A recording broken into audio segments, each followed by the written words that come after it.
Honorable Sam George has really intensified his fight with Multichoice that owns Dstv. So Sam George recently requested that Multichoice reduces their price for Ghanaians. Multichoice has made it clear that they are not even going to reduce 1 cent. So according to Sam George, the Multichoice are saying that they cannot guarantee that the economy is going to be stable. Are you okay? The economy is not going to be stable. They can't guarantee the stability of the economy or the city. So they are not even going to drop it by even 1 cent. And Sam George is saying you are not even an economic analyst or an economic expert to say that you cannot guarantee the economic stability. So you are not going to reduce your price. So I command you, or you have to go by my rules that you have to reduce the price. So Sam George has come out to give us further details about the things that, according to him, Multichoice wrote to him 8 pages of letter for them explaining to him why they are not going to reduce anything. Take a listen to the full details, and please don't forget to like, subscribe, and also leave your comments. Well, I made it clear when I did my accountability series that if they did not come to us with a reduction for the Ghanaian people, I had made a request for 30%. If they did not do that, I was going to trigger the suspension. 30% or nothing less? That's my ask, 30%. And there's a reason behind the 30%. Some people have said, oh, why don't you do 10%, 15%? In April this year, Multichoice increased their prices by 15% in April this year. At that time, the cedi had appreciated by about 10% against the dollar. What was the reason for Multichoice's increases over the last 8 years? Depreciation of the cedi, high interest rates, instability of the currency. As at April this year that they did a 15% increase, we had stability of the currency and appreciation of the currency. We had dropping inflation rates. The macroeconomic indicators were looking better. So there was absolutely no justification for that 15%. So I'm reversing that 15% and then demanding a further 15% for the Ghanaian people. So, and this is non-negotiable. They have said to me that they have a position that says we are not going to drop by even 1 cent. And I've said to them, and you see, my advice to businesses is don't fight your regulator. You can't fight a regulator and win. I have taken steps, and you see, when I say that I have engaged, I've gone as far as speaking to the South African Minister for ICT, Suli Matlasi, to speak to them. But Multichoice is taking a recalcitrant position because they think, and it's wrong calculation, that the Ghanaian people will turn on Sam George because of the EPL. But you see, as a regulator, we have a responsibility where there is a monopoly to act in the interest of the people. And this behavior is not the first time. In 2023, in Malawi, the ministry there, in fact, in that case, they just shut them down, asked them to leave because the prices were exorbitant. Multichoice went to court, sued the government, went to court, lost the case, and 4 months later came back, offered 1 week free for every subscriber, and dropped the prices. In Liberia, in 2023 as well, there was a similar agitation. They slashed the premium package by $30 and the lower packages by $17. In Nigeria, in 2024, they announced an increase. In Nigeria, they have a consumer protection agency. They went to court, sued Multichoice, and got the court to rule against Multichoice. And the Nigerian House of Reps passed an instruction prohibiting the increases in Nigeria. Ghanaians must know that as minister, my fidelity is to them. Multichoice is not interested in dealing with all the critical issues, the issues of cross-border piracy on their platform. Starlink is an international company. We had instances where people were bringing Starlink devices from other African countries into Ghana to operate. We called Starlink and said we won't allow that to happen. Because you see, there are revenue lines as well for the state on devices that are located in the country. So if you bring a device from outside the country and it's working, it means that it is blind to the Ghanaian state.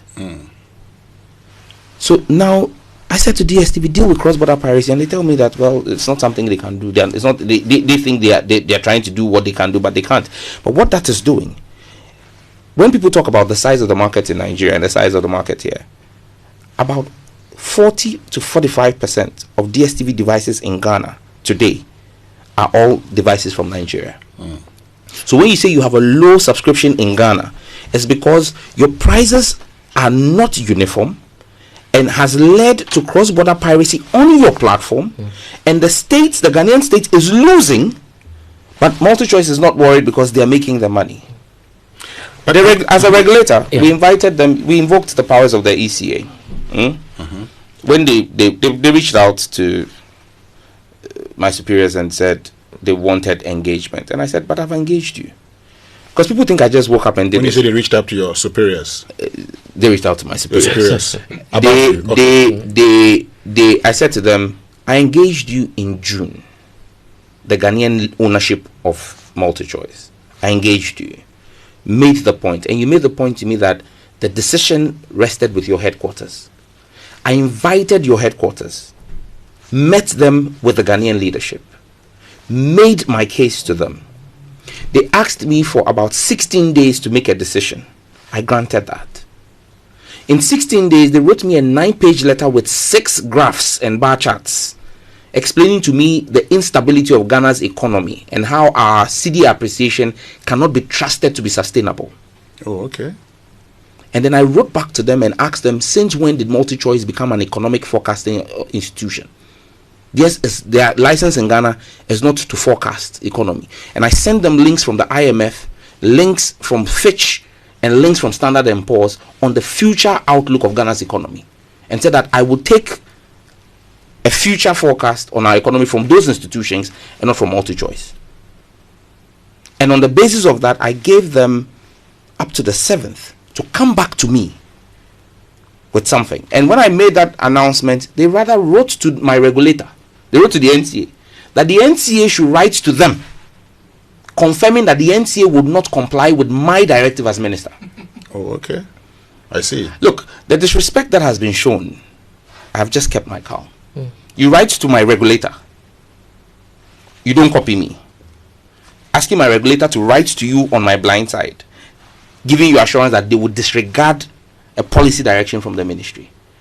Then the regulator writes to you and says, okay, the minister has asked us on the basis of the Electronic Communications Act for you to submit data, and it's in their regulations, in the license authorization we gave to them.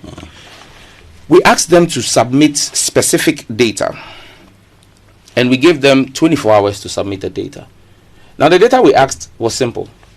Show us the cost breakdown of every bouquet you are offering in Ghana. Show us the taxes and all of that cost breakdown, and show us the comparison with 6 other African countries that we spelled out. Okay. Don't you think that that's information MultiChoice should have at the thumb of their fingers? Sure. They wrote back to us and said they needed 7 days to provide that information. So the law says that when the regulator asks for information and you cannot provide it, every day you fail to provide it, we should fine you 10,000 Ghana cedis. That's what the law says. But because Sam George is a church elder, I'm a good person. Sometimes. Okay. I asked the NCA to waive the fine. So I granted them the extension. Are you not causing financial and waive loss the to fine. the state Oh, by waiving that fine? the law gives me discretionary power to waive the fine. Okay. So I have expressed that discretionary power in favor of MultiChoice, even though they have not shown us any sign of goodwill. We've extended it for them. However, they have 30 days. 30 days. Yes. They're going to be taken over by, is it Canal Plus? Yeah. Yes, Canal Plus has gotten the all clear from the Competition Commission in South Africa. Okay. I believe that should kick in sometime in September. Yes. And so, how does that affect this whole, discussion? Canal Plus are the ones taking over. They are aware of the situation going on here, and I've made it clear to them. They've reached out. They've reached out to you. They have, and I've made it clear to them. If they want to come into Ghana and operate on the license that the company they are buying has, this is our request. I want them. They've made certain indications, and I've said to them, I want it in writing. I don't want to take public policy decisions on the basis of phone calls that have been made to me. Put it in an official letter. When they reached out to you, were they willing to reduce the prices? Canal Plus is willing to talk to us. I would not run away from the fact that Canal Plus's attitude is light years more positive than that of Multichoice. Multichoice seems to be just wanting to cash out, because they're about to leave. But you've cashed out enough in Ghana. I was going to point you to a statement from the minority side. You've seen that there seemed to be a bipartisan support on, in one breath, but on the second leg, they feel that fairness, that's the word they use, that fairness must apply so you don't affect investor confidence. They also hinted that there was going to be some committee level engagements in Parliament. You're a member of that committee as well, I believe. You are no longer on the communications committee, yes. But of course, they were given some I'm aware hints we're about supposed that. to meet. Because have they invited you? Have they spoken to you about that?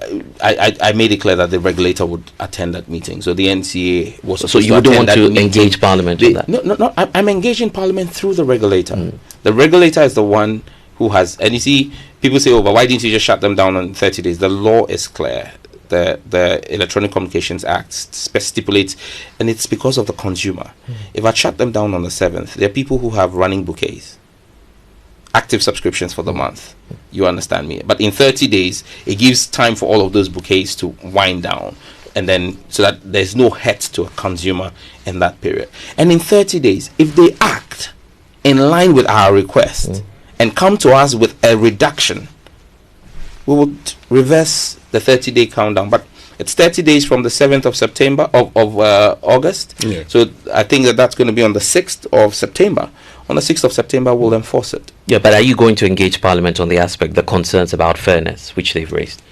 I believe that the regulator has done that. And I've given you the timeline. There's nothing fairer than me having had meetings with them, laid out our claims. And I think that fairness is on both sides. You can't expect me to act fairly and not expect same of Multichoice, Dstv. They must also act fairly. When you write, people read the one-page letter that came public, and people were offended. And I said to people, then you should imagine what's in the 9. If one page offended you, imagine what 9 pages was in that 9 pages. But listen, for me, I'm focused on making sure that we get the best value for the Ghanaian people. They should come to the table. Look, all the places they are walking around, getting the foreign minister of South Africa to call the Ghanaian foreign minister to call me, it's not going to work. Oh, okay. They're getting people to call you. Look, making it a foreign affairs issue and saying that there are South African businesses. The biggest South African business in Ghana is MTN. Has MTN complained about this? When I dealt with MTN worked with me in everything. I made the case. When I made the case to MTN, I want more data for the Ghanaian people. They said, well, we have a challenge with the network. We want more spectrum. I yielded. I went to cabinet and got cabinet approval and gave them more spectrum. So you work with your regulator in the interest of your customers and in the interest of your business. Okay. You don't place your business interest as the only interest you have and ignore completely the consumer interest. I mean, like I keep saying, the Ghanaian people are very hospitable people. Well, our environment is very entrenched, but I saw something that made my heart weep. Someone said, if you want to make maximum profit on the African continent and fleece the African people, Ghana is your best investment destination. Really?